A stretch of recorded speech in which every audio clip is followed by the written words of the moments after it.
Salut, on se revoit encore une fois pour une séance d'expression écrite qui porte toujours sur le texte injonctif ou bien prescriptif, dont les objectifs, c'est reconnaître les caractéristiques du texte prescriptif et bien sûr parvenir à la fin d'écrire un court texte injonctif. Aujourd'hui, c'est la deuxième séance. Après la découverte et l'observation, on va voir la conceptualisation et l'entraînement. Et pour ceci, on va se rappeler de ce qui suit. Donc, un texte injonctif ou bien prescriptif, c'est un texte, comme on a vu dans la séance d'observation et de découverte, est un texte qui sert à soit donner des ordres, bien des devoirs, soit encore donner des conseils ou bien des recommandations si on parle à quelqu'un sur lequel on a des pouvoirs. Ou bien donner des indications, bien sûr à suivre pour faire quelque chose, ou encore donner des interdictions, des choses à ne pas faire. Donc, la visée de l'auteur ou bien de celui qui parle est d'inciter le lecteur à faire quelque chose, ou bien encore de lui interdire de la faire. Rappelons aussi les structures et les temps bien les modes de conjugaison utilisés. D'abord, on a l'impératif, ou bien l'infinitif, ou encore des expressions d'obligation comme il faut, ou bien le verbe devoir et ainsi de suite. Donc, les exemples de textes injonctifs sont des lois, ou bien des règlements qu'on peut écrire, des consignes qu'on peut trouver dans des recettes, ou bien des modes d'emploi, ou bien encore des notices de montage. On peut les trouver encore dans des slogans publicitaires.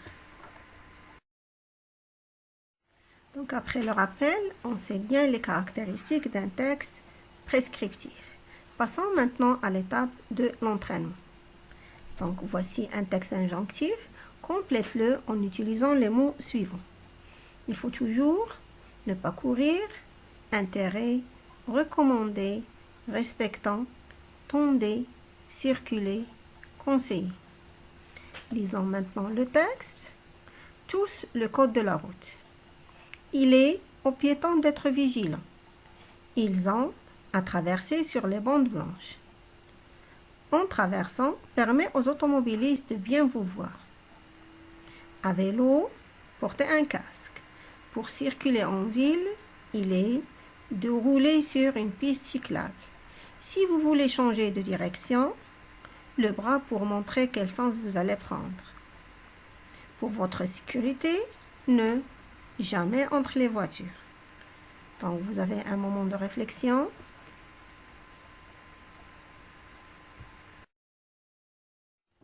Voilà, on passe à la correction. Voici le texte.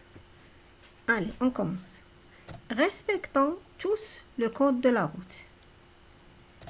Il est conseillé aux piétons d'être vigilants. Ils ont intérêt à traverser sur les bandes blanches ou bien sur les passages pour piétons.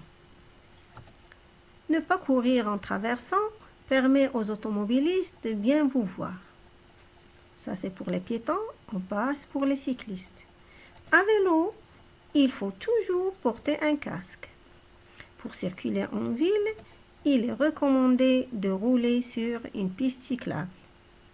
Si vous voulez changer de direction, tendez le bras pour montrer quel sens vous allez prendre. Et pour votre sécurité, ne circulez jamais entre les voitures. Voilà, bravo, vous avez fait un joli travail. Donc voilà, l'étape de l'entraînement est finie.